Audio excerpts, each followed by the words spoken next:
Yesu solo yozali Nzambe Papa ikolo penase moko te akokani nayo nambuya seko na seko zuake mbo kunyoso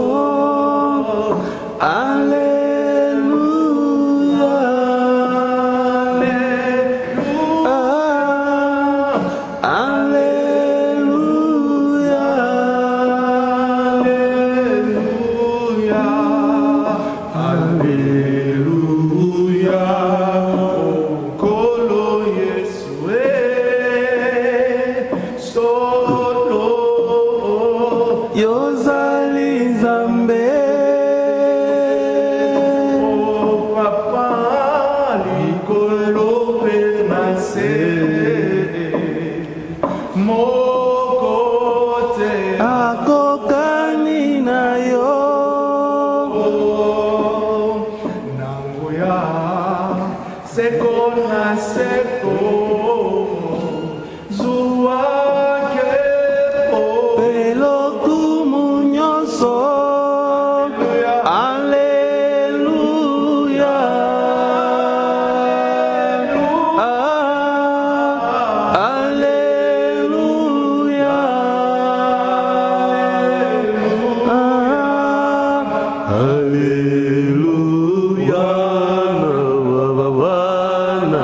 Kaimba baba usifiwe falme wa bafalme uiliwe baba baba wa babana Kaimba baba usifiwe falme wa bafalme uiliwe baba Mungu kama wewe Mungu kama wewe Mungu kama wewe ewe Mungu wangu nasema asante nasema asante nasema asante ewe Mungu wangu nasema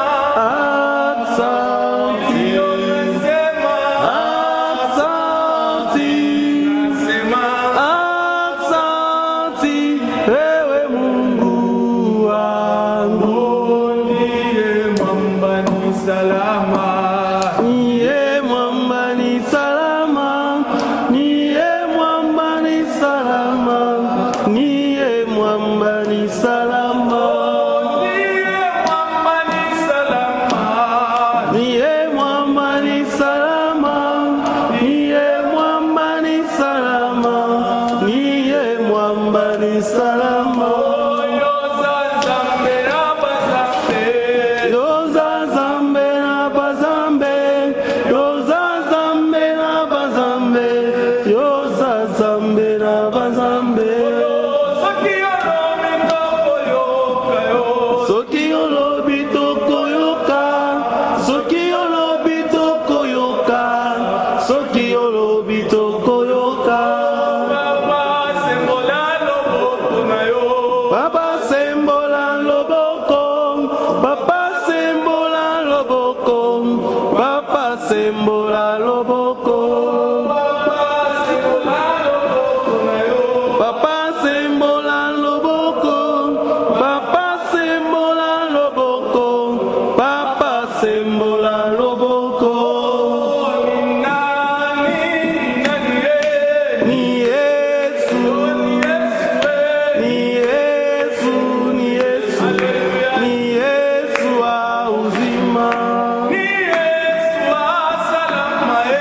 ni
Alléluia, Hosanna.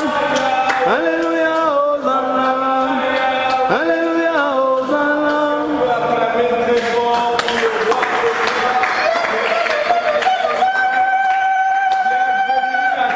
Dans ces programmes spécial live de la chapelle des restaurations, dimanche 5 avril 2020, nous sommes là comme prévu. Nous rendons gloire à Dieu, lui qui est le maître des temps et des circonstances. Nous osons croire qu'aujourd'hui vous serez encore une fois bénis, visités par ces messages puissants de l'homme de Dieu, le docteur Jérémie Béni-Béa. Nous n'allons pas beaucoup parler et sans plus tarder, nous allons lui donner la parole et en vous demandant d'aimer, de partager cette vidéo, ça sera pour la gloire de notre Dieu et nous disons shalom et bienvenue au docteur. Merci beaucoup, serviteur Malthus. Merci, que Dieu vous bénisse pour le travail que vous ne cessez de faire avec l'équipe des vaillants hommes de Dieu qui nous entourent. Nous disons merci à notre Dieu pour l'opportunité qu'il nous donne. Il est le maître des temps et des circonstances. Nous devons profiter de chaque moment dans le bonheur tout comme dans le malheur pour pouvoir rendre gloire à Dieu. Nous bénissons tous nos partenaires partout où ils sont, ceux qui sont en train de faire tout pour que ces émissions se tiennent. Soyez bénis, chère maman, cher papa, chers frères et sœurs, partout où vous êtes, soyez abondamment bénis. Ceux qui nous suivent partout à travers le monde, soyez abondamment bénis. Vous êtes aux États-Unis, vous êtes au Canada, vous êtes en France, vous êtes en Afrique partout, vous êtes en Asie. Vous êtes en République démocratique du Congo, vous êtes à Lubumbashi, au Katanga, à Kolwezi. Soyez abondamment bénis, vous êtes au Kassai. Nous sommes tellement contents de signes de vie que vous ne cessez de montrer pour nous encourager. Vous savez, prêcher comme ça, ce n'est pas tellement facile, mais votre encouragement, votre signe de présence nous fait trop du bien. Avant d'entrer dans le vif de notre message, nous voudrons lire la parole de Dieu. Cette parole est tirée de l'épître de Paul aux Romains, chapitre 8, verset 28. Nous lisons au nom de Jésus. Nous savons du reste que toute chose, que tout coopère pour le bien de ceux qui aiment Dieu, de ceux qui sont appelés selon son projet. Ça c'est la traduction Nouvelle Bible Zégon. Je relis au nom de Jésus. Nous savons du reste que tout coopère pour le bien de ceux qui aiment Dieu, de ceux qui sont appelés selon son projet. Nous allons lire. Nous allons prier, Père de gloire. Merci pour ta bonté et ta grâce sur nous. Ce matin, nous bénissons ce dimanche. Nous glorifions ton nom. Nous bénissons tous ceux qui sont déjà scotchés au travers de leur portable pour écouter ce message. Toi, tu n'es pas empêché par la distance. Laisse que la puissance qui va dégager ce message puisse affecter mes frères et sœurs et apporter la bénédiction pour la gloire de ton nom. Merci mon Dieu pour ta disponibilité d'être avec nous au nom de Jésus. Amen. Gloire au Seigneur. Soyez bénis. Shalom. Comme nous avions dit la fois passée, c'était le mercredi. Nous avions donné les points qui donnent l'assurance, la sécurité de Dieu et qui fait que, quel que soit ce qui nous arrive, qui fait que toute chose apparemment mauvaise concourt à notre bénédiction. Et ici, nous avions parlé depuis la fois passée de 2 points. Nous avons parlé du premier point qui est l'assurance de l'apôtre Paul par le verbe qu'il a utilisé. L'apôtre Paul dit « nous savons du reste ». Il n'a pas dit « nous pensons ». Il n'a pas dit « nous croyons ». Il n'a pas dit « nous nous imaginons ». Mais il dit « nous savons ». Or, le verbe qu'il a conjugué vient... c'est un verbe qui est utilisé dans la science. C'est la connaissance. En d'autres termes, Paul est assuré que toute chose qui peut nous arriver, contribue à notre bien. C'est une assurance. Il a la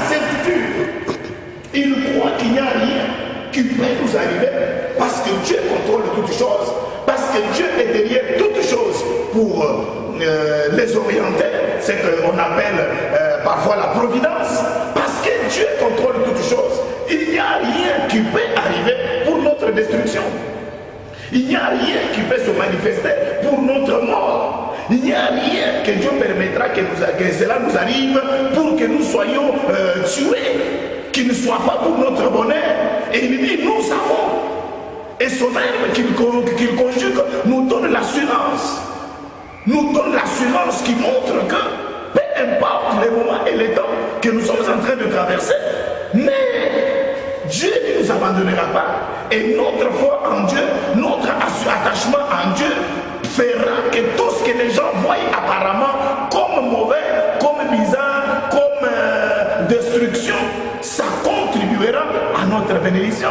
Nous avons vu ça dans la vie des gens qui croyaient qu'après les choses que Job a connues, Job pouvait encore revivre les bons moments. Qui croyaient, non, mais au travers des riens. Et je reviens à cela pour vous montrer, mes frères et sœurs, que tout ce que Dieu fait, il le fait toujours pour sa gloire et pour son bonheur. Parce qu'il est puissant. Regardez à la création. La Bible dit que la terre était informe. La terre était vide. Mais lorsque vous lisez cela dans le terme qui a été utilisé en hébreu, vous comprendrez que c'était foutu. Il n'y avait rien à espérer de bon. La terre était dans un état catastrophique. Mais de cette terre qui a été catastrophique, mais Dieu va faire sortir un monde merveilleux, un monde glorieux, de là où il n'y avait pas de vie, de là où il y avait le chaos, de là où il y avait la sécheresse. Dieu a fait sortir un monde glorieux que nous voyons, que nous contemplons aujourd'hui. Pourquoi? Parce que Dieu a le contrôle de toutes choses. Et ce message, c'est un encouragement pour tous ceux qui connaissent Jésus, pour tous ceux qui sont enfants de Dieu, que peu importe l'état dans lequel vous vous trouvez, peu importe ce que vous êtes en train d'écouter à la radio, mais de là où il n'y a rien, de là où il n'y a rien, même de la terre, de la poussière, Dieu fait sortir des choses merveilleuses. Voici pourquoi, mes frères et sœurs, vous ne pouvez pas décourager, vous ne pouvez pas reculer, vous ne pouvez pas abandonner, vous ne pouvez pas, mes frères et sœurs, parce que Dieu fait sortir de néant des choses. Et la Bible dit en Romains qu'il appelle à l'existence des choses, là où il n'y a rien. C'est ce qu'on appelle création. Quand on parle de créer, c'est-à-dire appeler dans les villes, ex nihilo, là où il n'y a rien. Il fait sortir là où il n'y a rien de choses. C'est ça la création de Dieu. C'est ça Dieu. Et le même Dieu qui a créé, il est toujours avec nous pour agir. Parce que Romain dit, il appelle à l'existence. On n'a pas dit il a appelé à l'existence, mais on dit il appelle, c'est-à-dire il continue de faire exister sa création là où il n'y a rien. C'est pourquoi l'apôtre Paul dit que nous savons du reste que toutes choses, et ce qui m'a importé pour le premier point, c'est le verbe qu'il a utilisé, c'est le savoir, c'est la connaissance. Ce n'est pas la croyance, ce n'est pas une simple pensée obscure, non. Mais il a utilisé le terme, le verbe savoir pour nous donner l'assurance, pour nous donner la certitude que peu importe ce que nous traversons. Et l'autre point que j'avais parlé la fois passée, c'est l'étendue de cette sécurité, l'étendue de la providence de Dieu. La Bible dit toutes choses. Et dans cette version, Nouvelle Bible Seconde, on dit toutes choses coopèrent. C'est-à-dire toutes choses travaillent ensemble. Et je vous avais lu la traduction Nive de l'anglais, où la Bible dit que c'est Dieu qui travaille toutes choses. Que c'est Dieu qui fait concourir toutes choses. Que c'est Dieu qui travaille toutes choses pour le bien-être de ceux qu'il aime. Et le verbe concourir signifie synergie. En grec, ce mot vient du verbe sunergeo. C'est là où vient aussi le nom de synagogue, qui signifie être ensemble. Et c'est là, synergéo, c'est de là que vient le mot synergie. C'est-à-dire travailler ensemble. En d'autres termes, Dieu travaille ensemble. Dieu coopère ensemble avec tout ce qui nous arrive. Ce n'est pas la magie des choses elles-mêmes qui se transforment à notre bien, mais c'est la présence de Dieu. C'est la présence de Dieu. Dieu a travaillé ensemble avec les pharaons en Égypte pour que la méchanceté des pharaons, les pleurs des enfants d'Israël et la présence de Dieu puissent contribuer à la libération des enfants d'Israël. Lorsque les enfants d'Israël, ils disaient que nous sommes abandonnés, lorsqu'ils disaient, mais ils s'attaquaient à Moïse, pourquoi toi tu es venu? Depuis que tu es arrivé, les conditions sont devenues difficiles, mais ils ne savaient pas que Dieu était dans ces choses, Dieu était dans ces mélanges. Et le comble est que, quel que soit ce qu'ils voyaient apparemment difficile, Dieu s'est manifesté et Israël est sorti de l'Égypte avec beaucoup de bien.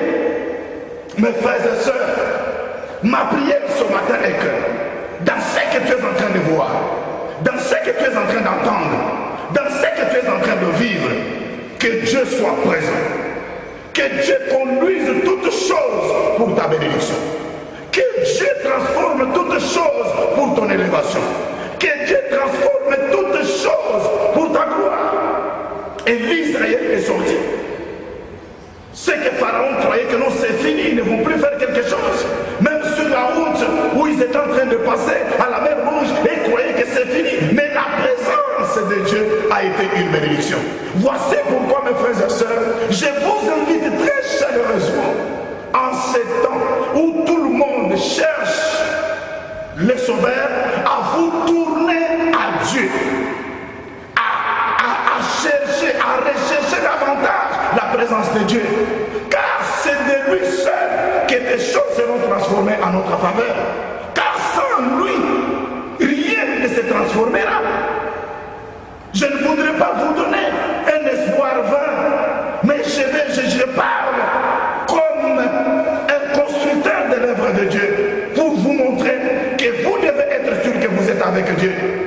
Vous devez être sûr que vous êtes en paix avec tout le monde. Vous devez être sûr que la grâce de Dieu est avec moi. Et toute chose travaillera en votre faveur. Recherchez Dieu, mes frères et sœurs. Car c'est lui seul qui est en train de travailler pour que tout soit pour notre bien. Et aujourd'hui, je vais parler de 2 points, mais je vais m'élargir beaucoup sur le 3e point de notre enseignement, tout pour notre bien. Et je parlerai un peu du dernier point, comme j'avais dit autrefois, le point qui nous donne la certitude pour que toute chose concourt à notre bien. Il y a d'abord la certitude qui est montrée par le verbe que l'apôtre Paul a utilisé, le verbe savoir. Deuxième point, nous avons parlé de la portée, de l'étendue de notre bénédiction, c'est-à-dire toutes choses. Et maintenant, nous parlons sur les bénéficiaires. Qui sont les bénéficiaires de cette bénédiction? Toutes choses concourent bien de ceux qui aiment Dieu. De ceux qui aiment Dieu. Toutes choses concourent au bien de ceux qui aiment Dieu. Qui sont les bénéficiaires de cette bénédiction? Les bénéficiaires de cette bénédiction sont donnés selon cet écrit à 2 niveaux. Le premier niveau, ce sont ceux qui aiment Dieu, et le deuxième niveau, ce sont ceux qui sont appelés selon le dessein de Dieu. Alléluia. Premièrement, les bénéficiaires sont ceux qui sont appelés par Dieu. Ce sont ceux qui aiment Dieu. Et deuxièmement, sont ceux qui sont appelés par Dieu. Ce n'est pas tout le monde que Dieu travaillera, mais Dieu travaille pour le bien de ceux qui lui appartiennent, de ceux qui l'aiment. Il n'y a que ceux qui aiment Dieu. Il n'y a que ceux qui connaissent Dieu. Il n'y a que ceux qui appartiennent à Dieu. C'est à ceux-là que Dieu travaillera pour que toutes choses deviennent favorables à eux. Dieu ne travaillera pas pour n'importe qui, pour ceux qui ne le connaissent pas. Et je vais vous donner une écriture qui vous montrera qui aime Dieu. lisons cela à 1 Jean. 1 Jean chapitre 1er, verset 5. En fait, 1 Jean chapitre 5, verset 1er à 2. Vous pouvez être concentré ici s'il vous plaît. 1 Jean chapitre 5, verset 1er à 2. Nous lisons au nom de Jésus. Quiconque croit que Jésus est le Christ est né de Dieu.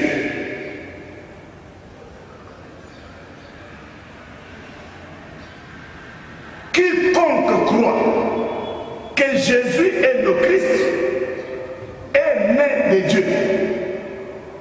Et quiconque aime celui qui l'a engendré aime aussi celui qui est né de lui.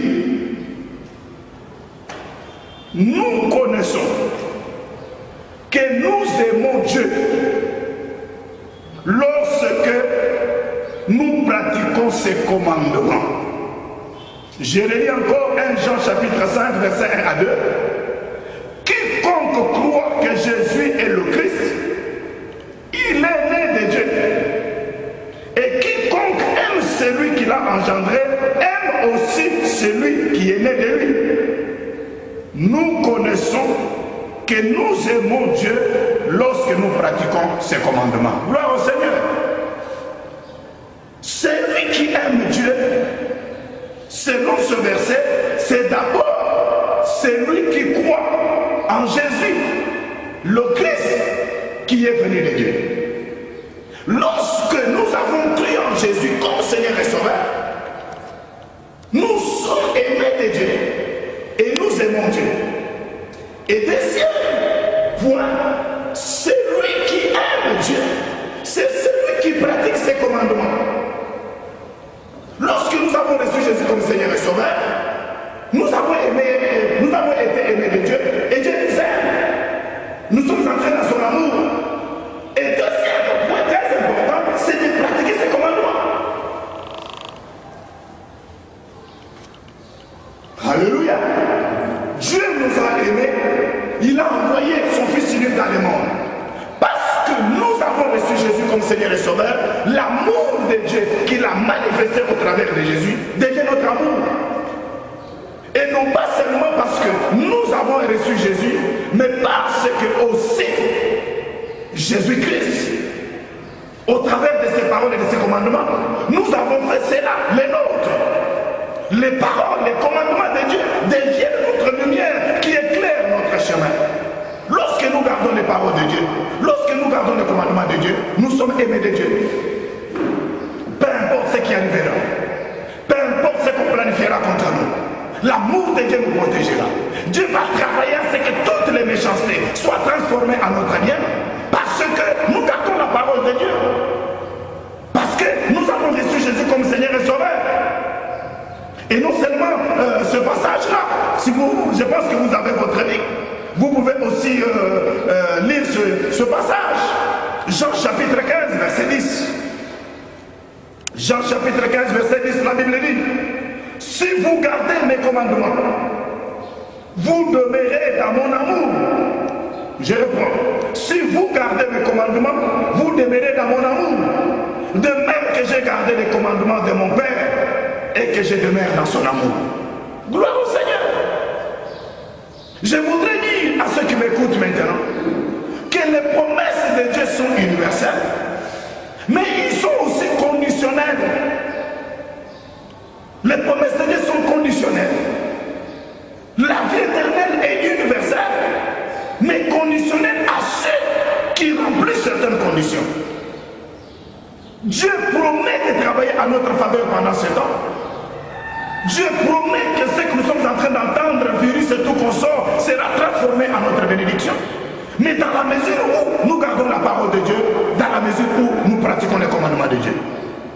Parce que nous pratiquons les commandements de Dieu, nous pratiquons la parole de Dieu, la faveur et la grâce de Dieu sera sur nous. Mes frères et sœurs, partout où vous êtes, le Seigneur Jésus a dit, vous êtes dans le monde, mais vous n'êtes pas de ce monde. devons être différents des autres. Peu importe ce que nous apprenons et ce que nous entendons, la grâce et la faveur de Dieu est avec nous. Dieu nous gardera, Dieu nous protégera. Nous avons vu en Égypte, beaucoup de gens sont morts du temps où l'Israël était là. Mais le peuple de Dieu Israël était protégé. Le peuple de Dieu Israël était sécurisé. Parce qu'ils avaient les commandements de Dieu. Ils ne faisaient pas ce que les autres étaient en train de faire. Ce que je vais vous demander, soyez différents des autres. Peu importe ce que les autres sont en train de faire, vous soyez seulement attachés à Christ. Soyez attachés à sa parole. Que sa parole puisse être le fil conducteur, puisse être la lumière qui vous oriente de prendre telle direction, de prendre telle décision, de faire ceci ou de faire cela. Lorsque nous gardons les paroles de Dieu, nous demeurons dans l'amour de Dieu. Toutes choses concourent au bien de ceux qui aiment Dieu. Et ceux qui aiment Dieu, ce sont ceux qui ont accepté Jésus comme Seigneur et Sauveur. Ceux qui aiment Dieu, ce sont ceux-là qui ont gardé les commandements et qui pratiquent la parole de Dieu. Est-ce qu'on peut dire un amen très fort là vous êtes? Gardez la parole de Dieu, gardez les commandements de Dieu et vous demeurerez dans l'amour de Dieu. Et je vais encore renforcer ce point de ceux qui aiment Dieu avec 1 Corinthiens chapitre 2 verset 9.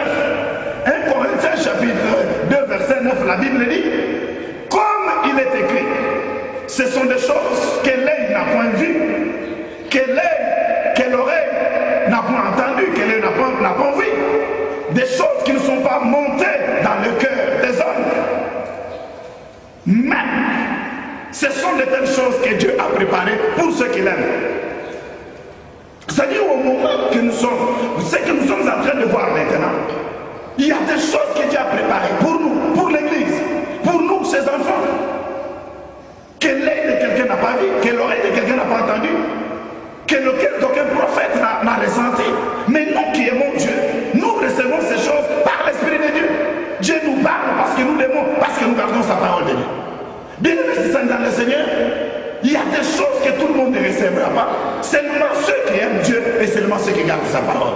Je vous invite, mes frères et sœurs, à retourner à Dieu. Je vous invite, bien aimés dans le Seigneur, à vous repentir, à demander pardon aux gens auxquels vous avez fait du mal, à rechercher la communion avec Dieu, à garder votre intimité avec Dieu. La Bible dit, nous tomberons à gauche, nous tomberons à droite, mais toi, tu ne seras pas atteint. Et ma prière est que cette maladie, ce virus, nous servira de témoignage. Nous parlerons, nous donnerons des témoignages, nous nous rencontrerons, nous tous, les gens de notre maison, les gens de notre église, les gens de notre pays, partout nous serons ensemble. Nous glorifierons le nom de l'Éternel parce que nous avons gardé la parole de Dieu, parce que nous avons cherché la face de Dieu. La Bible dit, parce que vous avez gardé ma parole, je vous garderai aussi à l'heure où les souffrances s'abattront sur toute la terre. Parce que vous avez gardé ma parole, moi je vous garderai aussi de la période que la tribulation sera sur toute la terre. Si Dieu ne peut pas faire ça, il n'est pas Dieu. Nous avons vu, même dans les catastrophes qui se sont produites dans l'Ancien Testament, comment Noé avec sa famille, ils ont été protégés. Comment l'autre avec ses enfants, ils ont été protégés. Ça, c'est l'image de ce que Christ fera lorsque l'Église, lorsque la grande tribulation s'abattra. Mais au temps où nous sommes là, Dieu nous protège parce que nous avons gardé sa parole. Parce que nous avons gardé ses commandements. Parce que nous avons pratiqué sa droiture. Dieu va nous garder. Ceux qui aiment Dieu, Dieu les garde. Je suis rassuré, je suis sûr, mes frères et sœurs, que cette parole qui sort, elle ne sort pas pour vous condamner, elle ne sort pas pour vous faire du mal, mais elle sort comme une lumière, elle sort comme de l'eau, comme le Seigneur Jésus a dit. Vous êtes purifiés, vous êtes sanctifiés par cette parole que vous avez entendue. Et que cette parole que vous entendez, qu'elle vous purifie, qu'elle vous nettoie, qu'elle vous sanctifie. Et c'est là au nom puissant de Jésus-Christ. Celui qui dit Amen, que le Seigneur Dieu se souvient de lui partout où il est au nom de Jésus. J'ai dit celui qui dit Amen, que Dieu se révèle à lui au nom puissant de Jésus. J'ai dit celui qui dit Amen, que Dieu le protège, peu importe ce qui s'abattra autour de lui, au nom puissant de Jésus. Est-ce qu'on peut acclamer le Seigneur Jésus? ce sont ceux qui aiment Dieu. Nous avons vu Mardoché vivant un moment difficile où Aman a décidé de le tuer parce qu'il était juif. Mais cet homme gardait la parole de Dieu. Cet homme a refusé de s'agenouiller devant le premier ministre. Mardoché a refusé. Il a dit, je ne peux pas m'agenouiller devant Aman. Mardoché a dit, non, je ne peux pas. Aman s'est levé pour tuer le peuple juif. Aman s'est levé pour faire du mal. Mardoché a dit, non, je ne peux pas faire cela. Et lorsqu'il s'est levé pour le tuer, Dieu s'est levé pour le défendre. Parce que Mardoché avait gardé la parole. Parce que Mardoché avait refusé de s'agenouiller devant Aman. Parce que les genoux des enfants d'Israël étaient seulement réservés au Dieu Tout-Puissant. Comme il est écrit, tout genou fléchira. Il a refusé de prendre ses genoux, s'agenouiller devant Aman. Et malgré ce qui a été décidé, Dieu l'a changé en bien de Mardoché. Ma prière, mes frères, vous tous qui êtes en train de m'écouter, que Dieu transforme tous les complots de vos ennemis en votre avantage au nom de Jésus-Christ. Que Dieu transforme tous les complots de vos ennemis en votre bénédiction au nom de Jésus-Christ. Que les complots contre ta vie, contre ce pays, contre notre province, contre ta maison soient transformés en votre bénédiction au nom puissant de Jésus-Christ. Et nous voyons aussi comment Joseph dit à ses frères que vous avez pensé me faire du mal, mais parce que je n'avais pas pris la femme de Potiphar, parce que j'avais refusé les péchés, parce que j'avais gardé la parole de Dieu, parce que j'étais venu vous donner la nourriture, je n'avais pas de haine contre vous. Vous avez planifié de me faire du mal, mais Dieu l'a transformé en bien. Oh bien-aimé, que ce Dieu-là, ce Dieu de mon père Adinaba, ce Dieu d'Abraham, ce Dieu d'Isaac et de Jacob, transforme maintenant, coopère maintenant, entre même dans tous les complots de vos ennemis, qu'il les travaille en votre faveur au nom de Jésus-Christ. Ah, est-ce qu'il y a quelqu'un qui peut dire un amen? Amen. Gloire au Seigneur Jésus. Amen. Et le deuxième point, je dis, par rapport à notre texte, toutes choses concourent au bien de ceux qui aiment Dieu. Deuxième point, de ceux qui sont appelés. Quelqu'un peut dire amen. De ceux qui sont appelés. De ceux qui sont appelés selon son dessein. Et là, je vais parler d'abord des appelés. Il y a deux appels. Il y a l'appel au salut pour avoir la vie éternelle. Et il y a l'appel au ministère, à l'œuvre. En Romains 8, 29, la Bible dit, tout ce que Dieu a connu d'avance, il les a prédestinés à être semblables à l'image de son Fils. Tout celui que Dieu a prédestiné, il les a aussi appelés. Et ceux que Dieu a appelés, il les a aussi justifiés. Alors si vous êtes appelés, vous serez justifiés, peu importe ce qui s'élèvera contre vous. Et si vous êtes justifiés, vous serez aussi glorifiés. Amen, amen. Et la Bible dit, ce n'est pas seulement ceux qui aiment Dieu, mais c'est aussi à ceux qui sont appelés. Beaucoup de gens aujourd'hui ne reconnaissent plus leur vocation, ne reconnaissent plus leur appel. J'entre directement dans l'appel au ministère ou à l'œuvre de Dieu. Parce que l'appel à la vie éternelle, je sais que vous êtes déjà sauvés. Gloire à Dieu. Mais il y a aussi un deuxième appel qui est l'appel au travail, à l'œuvre. Pourquoi Moïse a été libéré, a été avec Dieu? C'est parce que Moïse était dans son appel. Si Moïse était parti en Éthiopie, si Moïse était parti en Inde, les combats qui lui arriveraient, Dieu ne serait pas entré dans ce combat parce que Moïse aurait choisi un chemin auquel Dieu ne lui avait pas dit d'aller. Pourquoi Moïse a eu la provision dans tout son chemin? Pourquoi la mer rouge s'est fendue, s'est arrêtée? Pourquoi il a eu la nourriture dans le désert? C'est parce que Moïse était dans son appel. Lorsque vous faites un travail pour lequel Dieu vous a dit de faire, lorsque vous allez à un endroit où Dieu vous a dit d'aller, lorsque vous faites quelque chose que Dieu vous a dit de faire, quels que soient les complots qui s'élèveront, Dieu s'élèvera, il combattra pour vous. Parce que vous êtes dans son appel. Et même ici, lorsque vous êtes travailleur, vous êtes par exemple chauffeur dans une société, vous sortez avec le véhicule, lorsque vous connaissez un accident, pour que la société vous prenne en charge, la société va voir l'itinéraire que vous avez suivi. Est-ce que c'est l'itinéraire lié à vos fonctions du travail? Si vous travaillez à la RVA, mais on trouve que vous avez fait l'accident à la Roachi, la société ne vous prendra pas en charge, dira non. C'est qu'à la Roachi, il est allé faire sa mission privée. Mais si vous faites un accident sur le chemin, sur Moussiri, la RVA dira oui, ça c'est le chemin lié au travail. On va vous prendre en charge. Il en est de même. Notre prise en charge par Dieu dépend de la mission que nous faisons pour Dieu, le travail que nous sommes en train de faire pour lui. Si les combats, si les attaques s'élèveront contre nous dans la mission du travail que Dieu nous a donné, Dieu s'élèvera et Dieu combattra pour nous. Parce que nous sommes dans l'appel que Dieu nous a donné. Mais lorsque nous abandonnons notre appel, nous faisons autre chose. Nous allons supporter nous-mêmes les conséquences.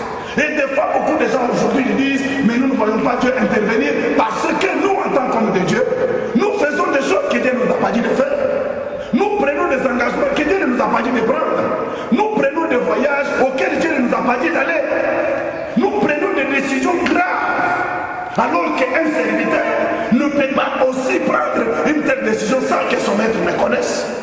Nous sommes devenus nous-mêmes des boss. Nous sommes devenus nous-mêmes des patrons. Beaucoup de chrétiens aujourd'hui, ce que nous sommes en train de faire n'est pas dans notre mission, n'est pas dans notre appel. Et c'est pourquoi beaucoup de situations qui nous arrivent, ça devient toujours des situations, ça devient toujours des problèmes. Parce que là où nous sommes, ce n'est pas Dieu qui nous a dit d'aller. Parce que ce que nous faisons, ce n'est pas Dieu qui nous a dit de faire. C'est parce que nous-mêmes, nous avons oublié Dieu. La Bible dit, toute chose va concourir au bien de ceux qui aiment Dieu, de ceux que Dieu a appelés. Dieu t'a appelé à faire quoi? Beaucoup de gens ont abandonné l'œuvre de Dieu à cause de la haine, à cause des combats, à cause de l'orgueil. Et ils sont en train de faire autre chose. Et ce que vous êtes en train de faire, Dieu n'interviendra pas jusqu'à ce que tu reviennes à ton appel, à ta vocation première.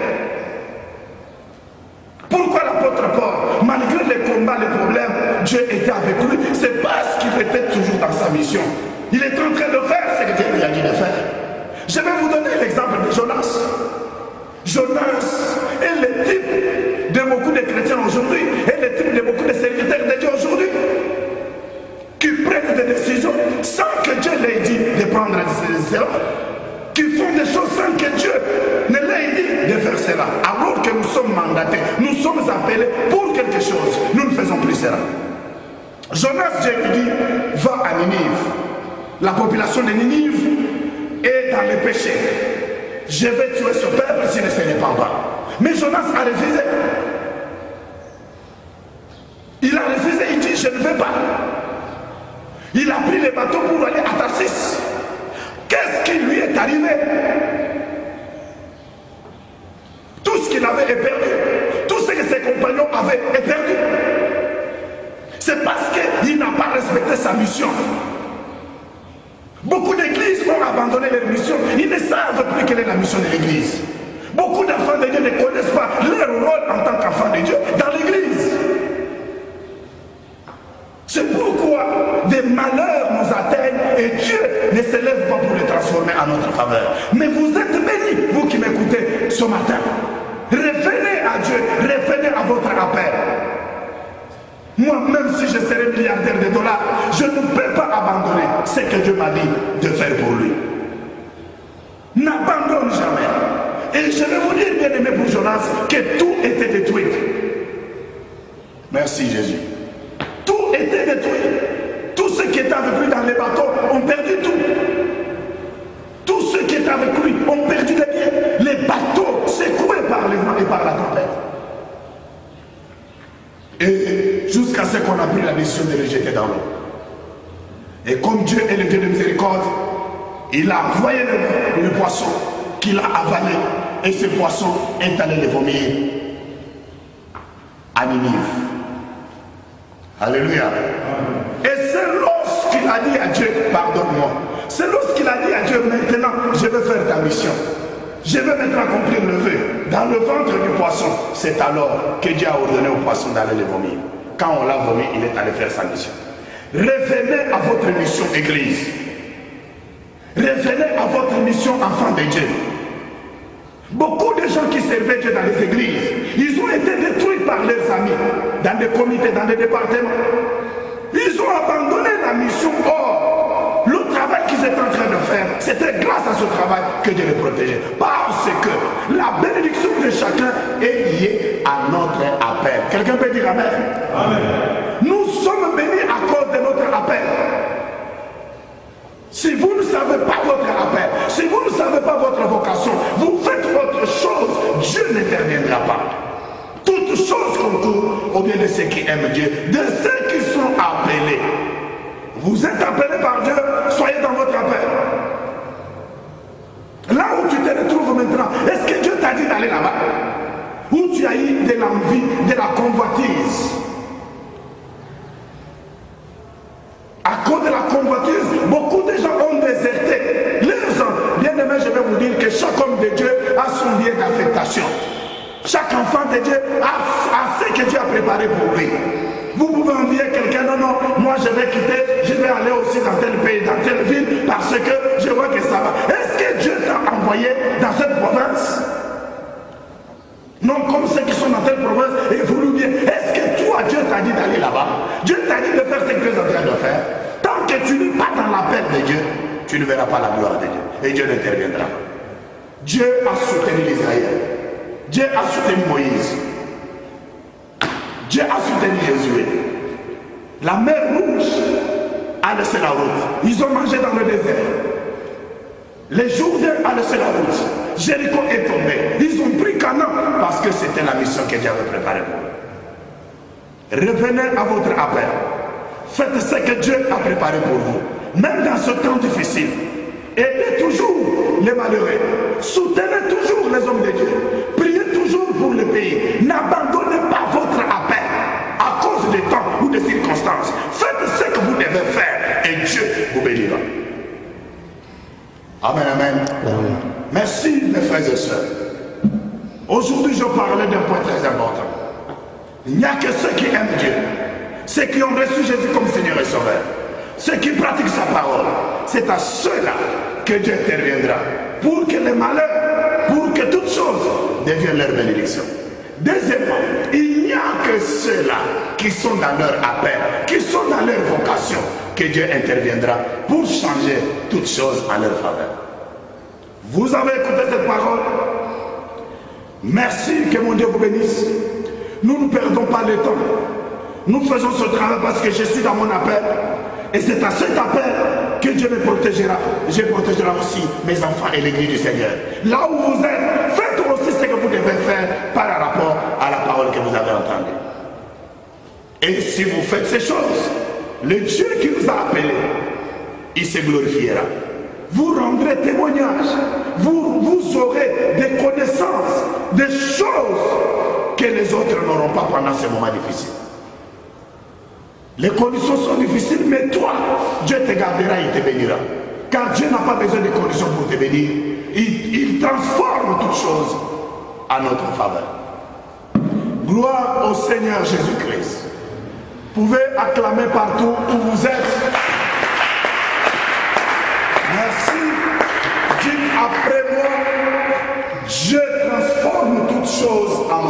avantage.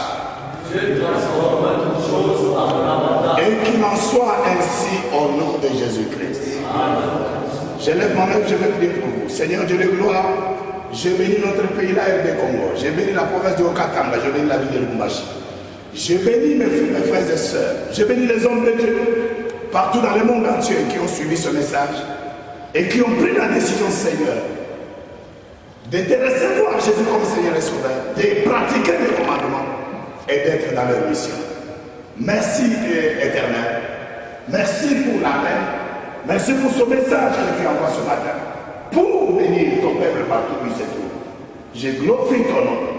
Je bénis la Sainte Église dans le monde entier.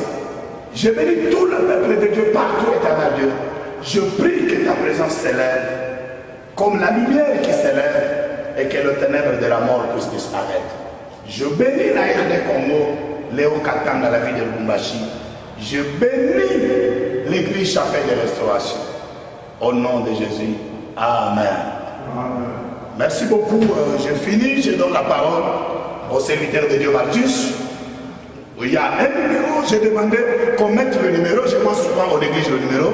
Il y a un numéro là-bas. Si le numéro n'est pas là, je pense que le numéro est là.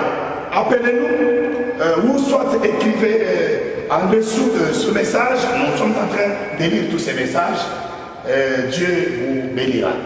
Que la faveur de Dieu soit avec vous. Nous allons nous rencontrer encore mercredi. Respectez les conditions hygiéniques. Distance d'1 mètre. Ne pas se saluer par la main. Nettoyez régulièrement vos mains. Évitez tout contact. Vous n'avez pas fait rester dans votre maison.